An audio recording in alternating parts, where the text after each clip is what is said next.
자, 오늘 계시록 강의 두 번째로 교회를 붙드시는 어린 양이라는 제목으로 말씀을 나누도록 하겠습니다. 자, 요한계시록 강해가 쉽지가 않습니다. 여러분 많이 기도해 주시기를 한 번 더 부탁을 드리겠습니다. 자, 계시록은 근본적으로 7 교회를 위해서 기록된 서신입니다. 계시록 1장 4절을 보시면 같이 읽겠습니다. 요한은 아시아에 있는 7 교회에 편지하노니 이제도 계시고 전에도 계셨고 장차 오실 이와 그의 보좌 앞에 있는 7 영과 하면서 시작을 합니다. 자, 분명히 요한은 이 계시록을 누구를 위해서 기록한 거죠? 아시아에 있는 7 교회를 위해서 기록했습니다. 계시록은 당시 7 교회가 위해서 7 교회를 위해 읽고 들으라고, 그래서 지키라고 기록된 성경이다라고 명확하게 밝히고 있죠. 1900년 정도 뒤에 먼 미래의 어떤 비밀 집단을 위해서 계시록을 쓴 것이 아니라 그 시대의 소아시아 7 교회를 위해 기록되었다라고 합니다. 1900년 뒤 이만희 씨와 한국 과천에 있는 신천지 증거 장막 교회를 위해서 기록된 계시록이 아니라 당시 소아시아 7 교회를 위해 기록되었습니다. 계시록 강해가 힘든 게 예수님도 전해야 되고 또 가짜들도 잡아내야 되고 다 하려고 그러니까 힘들어요. 네. 자, 저자와 수신자 그리고 내용과 기록한 이유를 계시록은 명확하게 밝히고 시작을 합니다. 저자는 요한이고 그리고 핍박과 위기 속에 있는 수신자 7 교회를 위해서, 그리고 예수님을 온전히 가르쳐 줄 테니 흔들리지 말고 포기하지 말고 끝까지 버티라고 교회를 위해서 이 편지를 쓰셨다는 것이죠. 자, 더구나 지난주일 나누었던 것처럼 이 편지의 주격이면서 목적격인 예수님은 영원한 현재형으로 설명되고 있습니다. 다시 한번 보겠습니다. 1장 4절. 요한은 아시아에 있는 7 교회에 편지하노니 이제도 계시고 전에도 계셨고 장차 오실리라고 되어 있어요. 자, 한 번 더 지난주 리마인드를 해보겠습니다.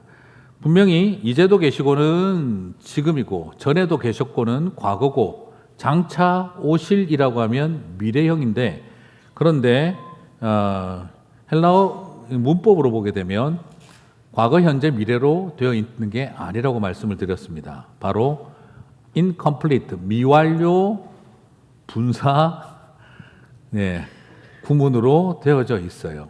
그래서 전에도 계셨다가 아니라 전에도 계셨던 것이 완료되지 않고 지금까지 이어온다는, 그래서 오히려 뭐라 그래야 될까요? 계속 우리와 함께하고 있는 동명사적 개념으로 되어 있고, 지금 계시고는 당연히 현재고 장차 오시는 분도 미래형이 아니라 오히려 현재 분사 중간태로서 지금 오고 계시는 분이라는 뜻으로 되어 있다고 말씀을 드렸습니다. 그래서 기억하시죠? 중국집 짜장면 배달로 생각하시면 쉽다.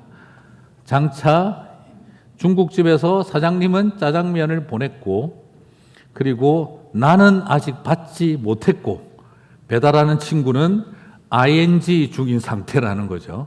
자, 이것이 지금 우리가 장차 오시는 이라는 개념이라는 거죠. 그러니까 여러분, 여기서 중요한 게 뭐예요? 유대인의 몸을 입은 예수님이 오고 계시다가 갑자기 한국 사람 얼굴로 바뀌는 게 가능할까요? 굳이 그러실 필요가 있습니까? 필요가 있으신 것처럼 여기시나요?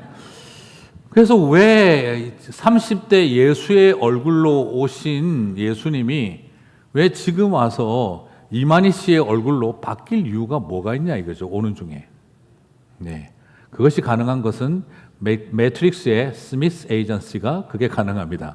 네, 영화를 안 보신 분들이 많으시군요. 네, 중간에 얼굴이 바뀔 이유가 없다 이 말인 것이죠. 그렇기 때문에 이것을 문선명, 이만희 이런 식으로 바뀔 수 있는 걸로 설명을 하는 것은 이 동사 시제가 허락을 하지 않는다는 것입니다. 그럼 제가 이야기를 또 왜 다시 드리느냐 그러면은 오신 이 계시록을 말씀하시는 분이 바로 영원한 현재형이셨던 것처럼 계시록의 기록하라고 한 것도 똑같은 시제를 사용하고 있습니다. 계시록 1장 19절 뭘 기록하라고 했나요? 그러므로 같이 읽겠습니다. 내가 본 것과 지금 있는 일과 장차 될 일을 기록하라. 기록하라고 하신 분이 미완료, 현재 그리고 현재 중간태 진행형이라면 지금 기록하라고 한 컨텐츠도 본 것과 지금 있는 일과 장차 될 일을 기록하라고 했어요. 그러면 이것도 여러분 대충 눈치가 채지시죠, 그죠?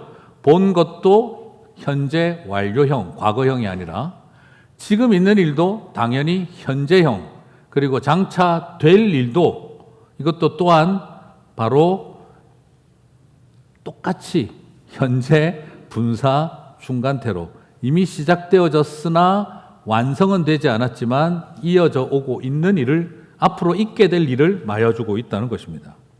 자, 이것을 통해서 보면 말씀하시는 분도 전에도 계셨고 지금 계시며 장차 오실 분이고, 그리고 기록하라고 한 내용도 전에 보았고 지금 있는 일이고 장차 될 일이라고 이렇게 기록하고 있다는 것이죠. 자, 그러므로 장차 앞으로 될 일이 어떤 일이겠습니까?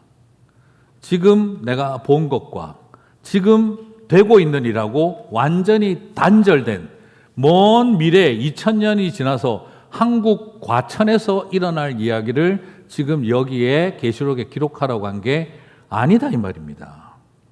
그래서 2000년 전 소아시아 7교회에 이미 일어났고 지금 일어나고 있으며 앞으로 계속 일어나게 될 것을 현재와 계속해서 지속성과 컨티뉴어티, 연결성을 가진 이야기들을 기록하라고 적은 것이 요한계시록이다 이 말인 것이죠. 그렇기 때문에 이 장차 될 일을 지금과 상관없는 먼 미래의 이야기로 미래형으로 써놓은 것이 아니라 바로 현재와 연속성을 가진 컨티뉴어티를 가진 있을 이야기로 here and now but not yet의 관점에서 이 글을 쓰고 있다라는 것입니다. 그러므로 결국 무슨 말이냐? 계시록은 과거와 현재와 미래를 넘나드는 영원한 현재형이신 예수님이 7 교회를 위해서 니네들이 벌써 겪었고 지금 겪고 있으며 앞으로 계속 겪게 될 이야기를 말해주라고 예수님이 기록을 시키셨다는 것입니다. 이 쉬운 거를 왜 이렇게 어렵게 말을 해야 되는지 저도 알 수가 없습니다만 옛날에는 이런 거 설교 시간에 안 했어요.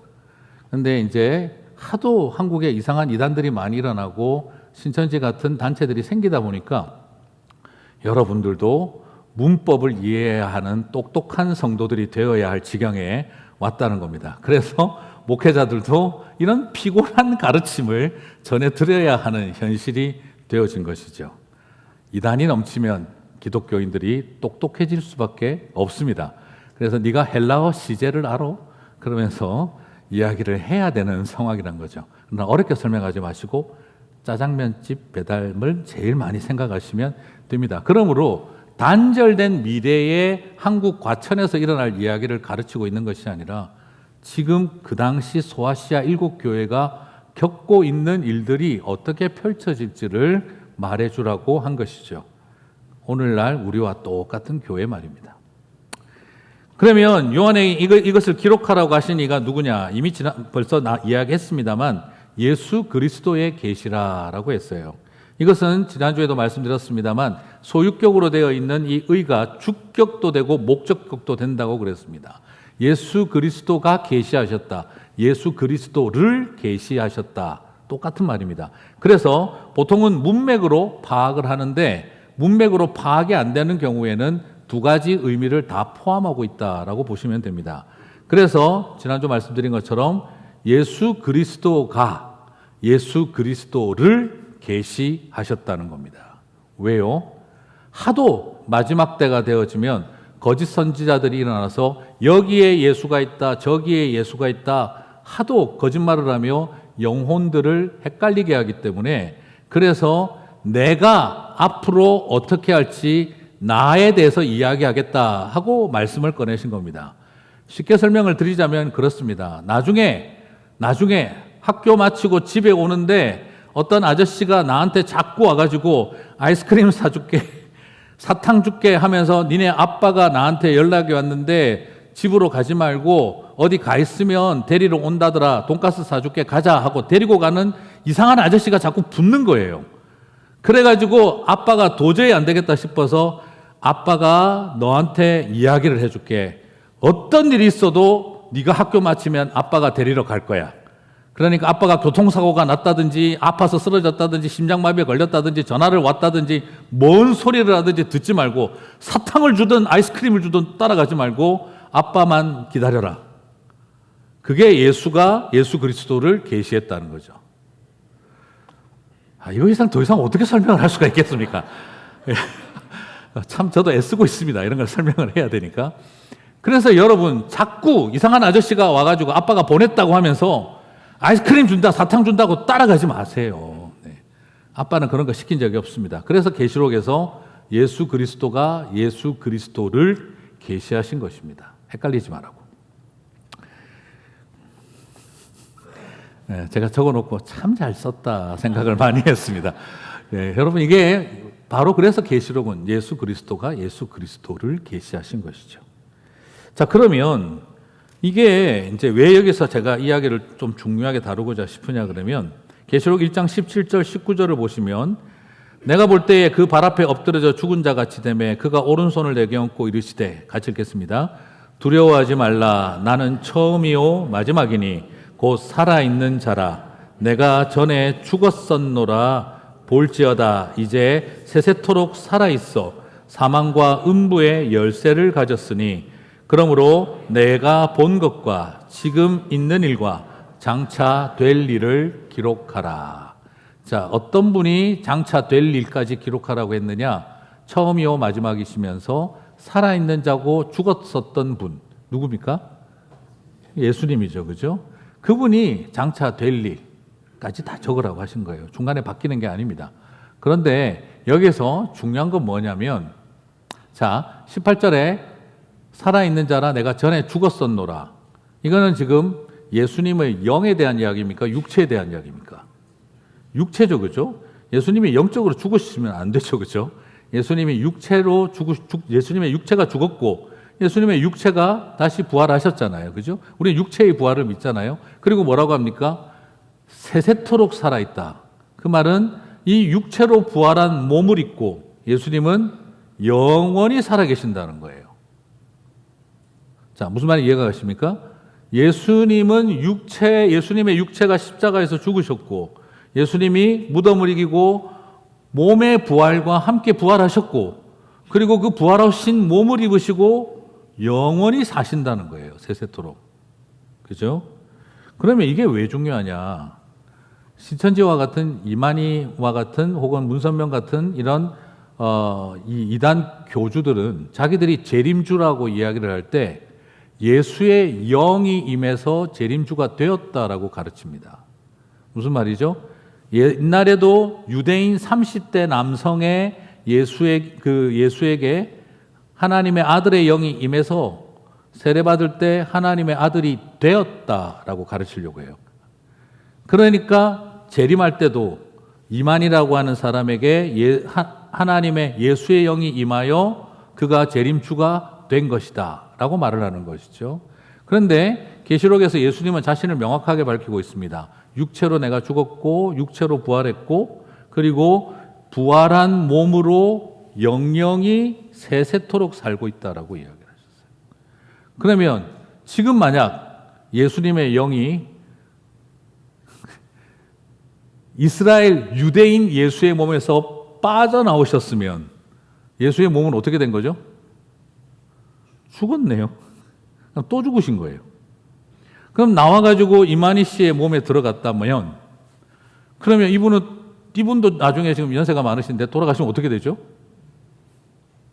예수님은 구천을 떠돌게 되시는 지금 그런 지경이 되는 거예요.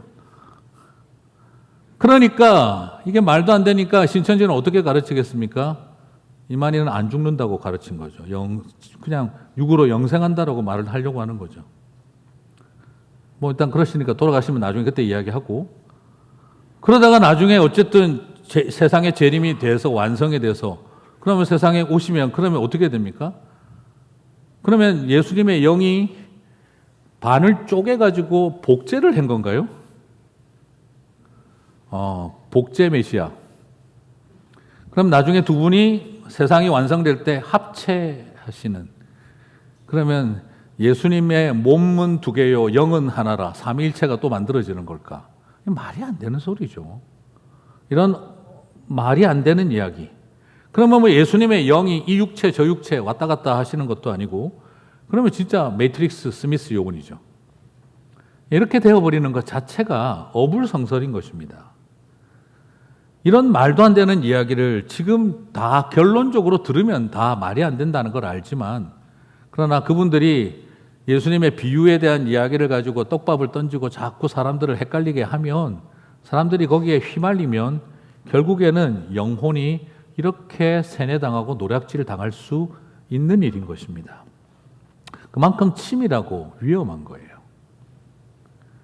한 걸음 떨어져서 보면 이게 말이 안 되는 이야기인데 그들의 말에 자신 있게 나는 성경을 좀 아니까 함부로 그렇게 접근하다가는 휘말리는 경우들에는 답이 없는 것입니다. 자, 여기에서 살펴보는 것처럼 이것은 이미 시제상으로 기록하라는 내용상으로 봐도 그렇게 될 수가 없다는 것을 정리할 수가 있습니다. 그렇다고 한다면 소아시아 7교회는 어떤 교회일까? 소아시아의 7교회, 이 교회들은 역사가 20년이 채 되지 않은 교회들입니다. 그리고 그곳에 있는 교인들의 대부분은 예수님을 알고 믿은 지 길어봐야 20년 정도밖에 되지 않는 아주 짧은 어린 초신자들이 많은 교회가 그 당시 초대교회들입니다. 물론 초대교회는 성령의 역사도 강력했고 예수님의 직접 제자들이 가르쳤기 때문에 성도들에게 은혜가 컸습니다. 성령의 역사도 대단했고요. 하지만 그렇다고 해서 그들이 아주 깊이 있고 성숙하고 말씀에 대한 깨달음이 있는 신앙인들은 아니었습니다. 길어봐야 20년 된 사람, 짧으면 1년에서 5년 된 사람들도 수두룩했습니다. 그런 시대였기에 교회였기 때문에 강력한 로마 제국의 핍박 아래에서 많은 성도들이 흔들린 것입니다. 순교를 당하고 그리고 하나님 앞에 생명을 걸고 신앙생활을 하는 사람들도 있었고 또 반면에 두려움 때문에 배교자의 길을 걸어가기도 했습니다. 그리고 핍박이 없는 곳에 있는 성도들은 축복과 번영의 포도주 잔에 빠져 같은 형제들의 고난과 절망을 돌아보지도 못했고 그래서 바른 신앙생활 하겠다고 열심히 하는 사람들은 또 자기들끼리 편이 갈라져서 싸우는 모습도 보여주었습니다. 그렇기 때문에 그 당시 핍박과 고난 속에 있던 7교회가 칭찬거리도 많았지만 책망할 것이 많았던 교회이기도 하죠. 그러나 그 교회가 무지 타락하고 악한 교회라고 말을 할 수는 또 없는 것입니다. 그냥 말 그대로 보통 교회였습니다. 예수 믿은 지 얼마 안 돼서 고난받고 힘들다 보니 순교하는 사람도 있고 배교하는 사람도 있고 축복을 받으니 정신 못 차리는 사람도 있고 뭘 좀 배우니 네가 맞니 내가 맞니 따져서 분열하는 교회도 있었고 그래서 부끄럽고 속타고 답답하기는 하지만 그래도 주님이 사랑하신 초대 교회들이었다는 거예요. 그냥 대표적인 보통 교회였다 이 말입니다. 그렇다고 한다면 여러분 이런 7교회를 주님이 이 배교자의 길을 걸어가는 부끄럽고 무너진 교회들 니네들은 이제 심판받아라. 내가 너희들한테 똑바로 못하는 이 교회들을 내가 저주하고 심판할 것이다. 이런 의도로 계시록을 썼을까요? 제가 알고 있는 주님은 그런 분이 아니십니다. 제가 아는 주님은 십자가에 못 박으라고 머리를 흔들어대며 침을 뱉고 채찍을 휘두르는 이스라엘 사람들을 향해서도 아버지 저들을 용서하소서 저들이 하는 일을 알지 못하나이다 하신 분이십니다.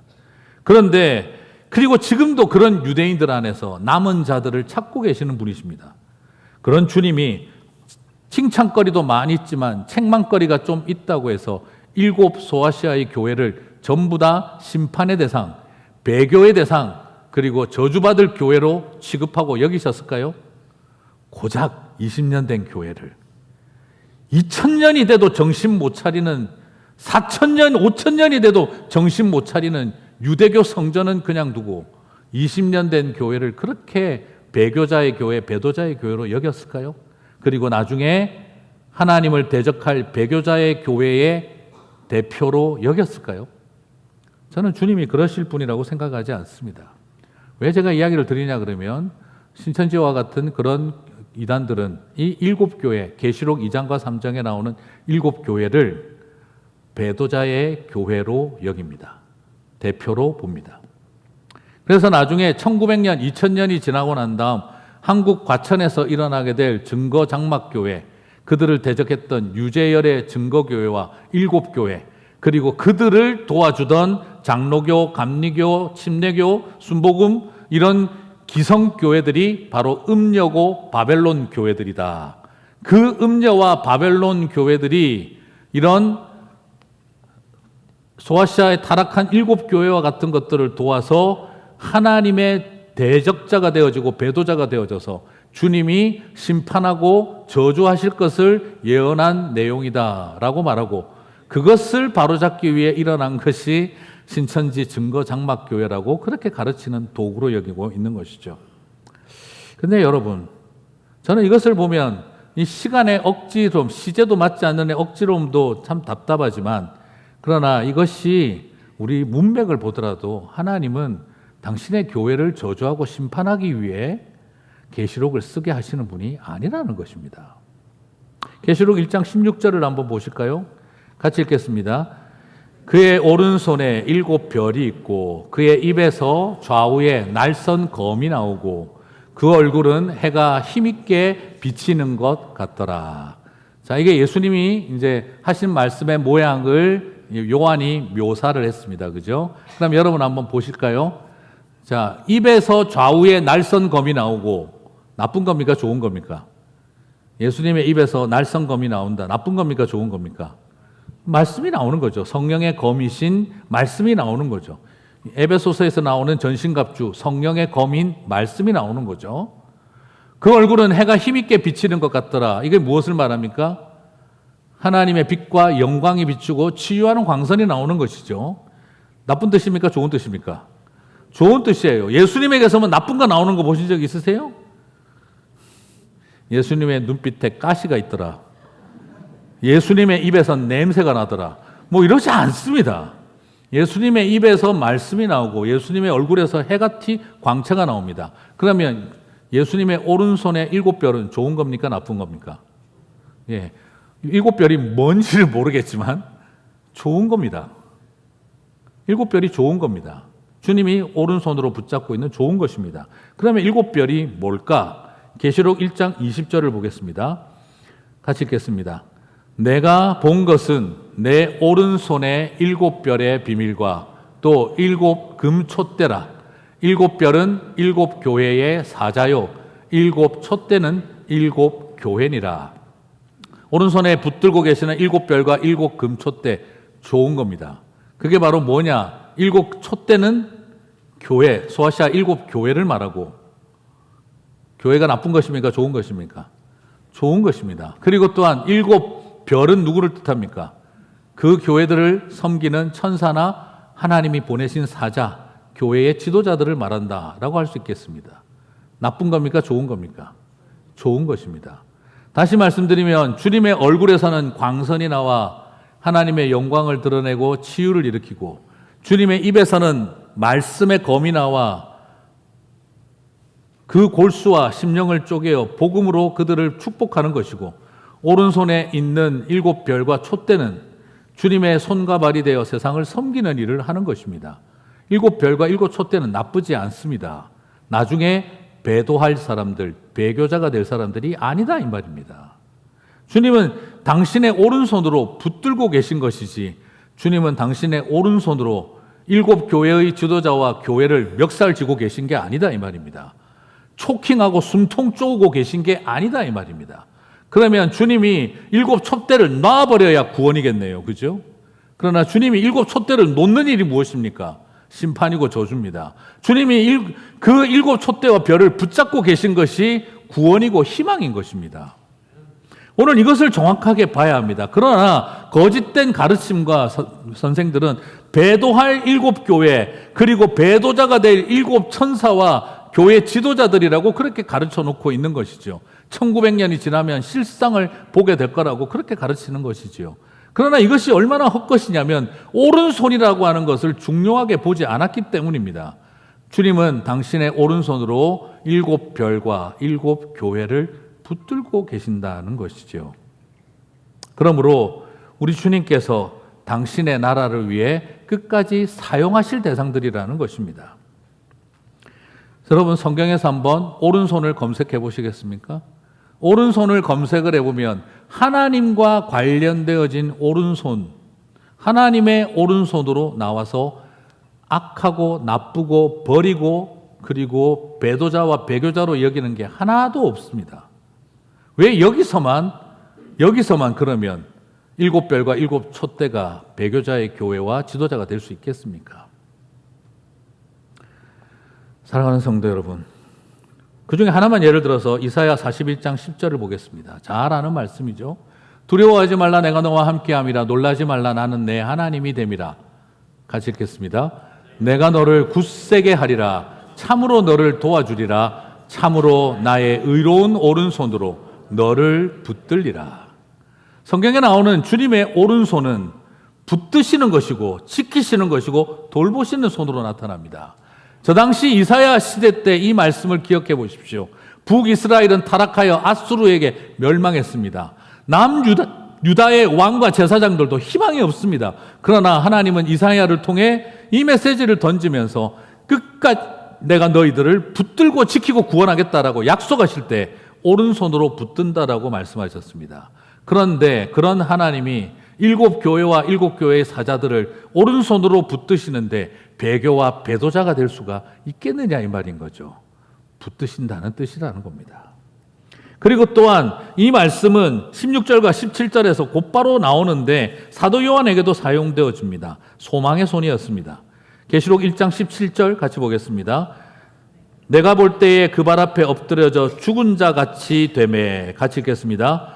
그가 오른손을 내게 얹고 이르시되 두려워하지 말라, 나는 처음이요 마지막이니.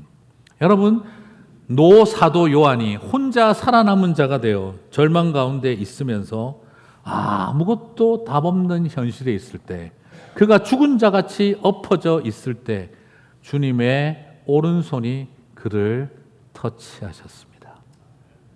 오늘 이것이 우리에게 주시는 은혜입니다. 주의 오른손은 버리고 그리고 저주하고 심판하기 위해서 우리에게 나타나는 것이 아니라 당신이 우리를 불쌍히 여기시고 붙들 때 하시는 말씀입니다. 그렇지 않았겠습니까? 오늘 이 짧은 본문 안에 오른손만 3번 나옵니다. 어떻게 모든 성경에서 주의 오른손이 하나님의 교회와 백성들을 붙들고 지키시는데 이 계시록에서만 배교자와 배도자를 향한 손이 될 수가 있겠습니까? 이것은 성경의 전체적인 통일성과도 맞지 않습니다. 그리고 계시록은 교회들을 겁주려고 쓰는 선신도, 심판하려고 쓴 기록도, 저주하기 위해서 써놓은 성경이 아닙니다.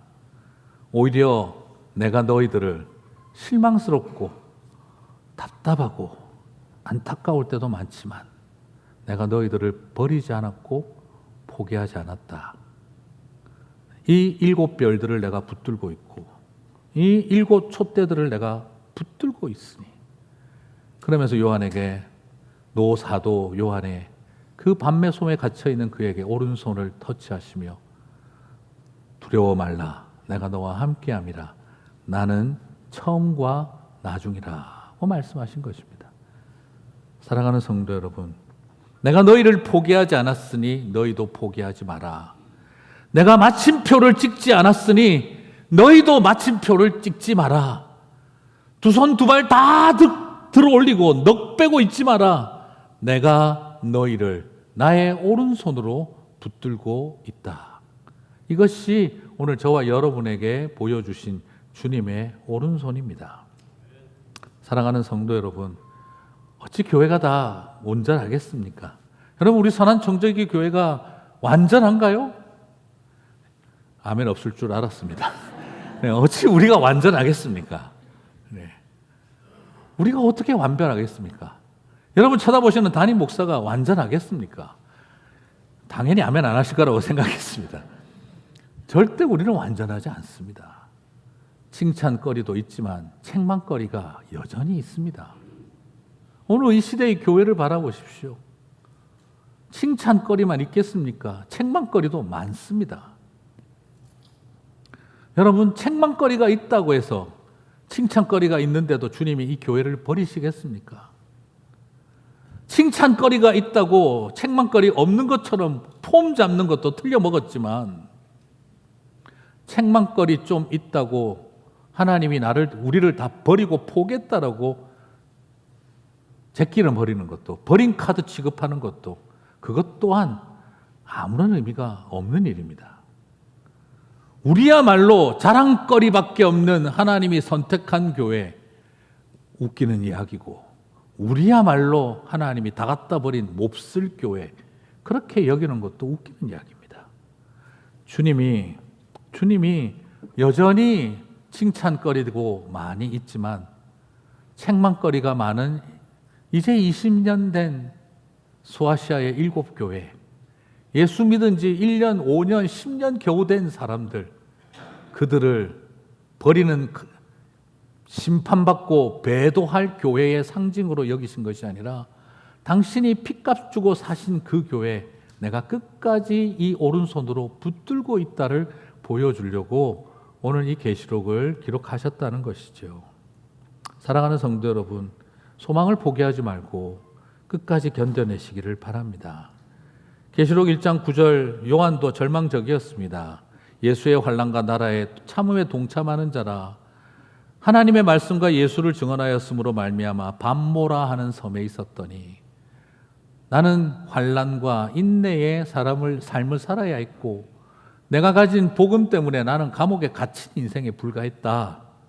그런데 그런 그에게 주님이 나타나시면서 죽은 것처럼 엎어진 요한에게 오른손을 얹어주셨습니다. 계시록 1장 17절 한 번 더 보시겠습니까?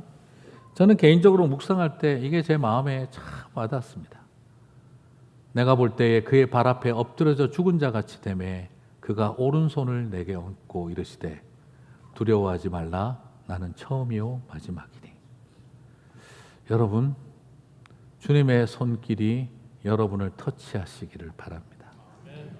그러면 다 죽고 나만 남았다 할지라도, 나는 이 교회에 대해서, 이 기독교에 대해서 희망이 없다 하는 절망이 밀려온다 할지라도 주님이 당신의 손으로 우리를 터치하시며 두려워하지 말라, 나는 처음이요 마지막이니. 솔직히 요한도 얼마나 절망스러웠겠습니까? 해봐야 무슨 소용이 있나? 말씀을 증거하고 복음을 전하고 가르치고 해본들 무슨 의미가 있나? 이게 교회인가? 이게 기독교의 모습인가? 이게 교회 지도자들의 모습인가? 여러분, 목회자도 바라봐도 마찬가지고, 장로님들을 쳐다보고, 집사님들을 쳐다보고, 권사님들을 쳐다보고, 칭찬거리도 있지만 책망 덩어리다, 이런 생각이 들면서 심각한 어두움의 시대에 교회에 무슨 희망이 있겠나 싶을 때가 왜 없겠습니까? 그런데 주님은 이 마음으로 위로하신 것이죠. 가끔 저도 그렇습니다. 열심히 말씀 준비하고 하고 다 해가지고 해도 그냥 뭐 이런저런 저런 소리를 듣고 나면 무슨 소용이 있나? 해봐야 소용없다, 그런 생각도 듭니다. 그냥 붙들고 고민하면서 본문을 파도 뭐 목사끼리는 알잖아요, 서로. 그런 소리를 듣고 나면 절망이 밀려오죠.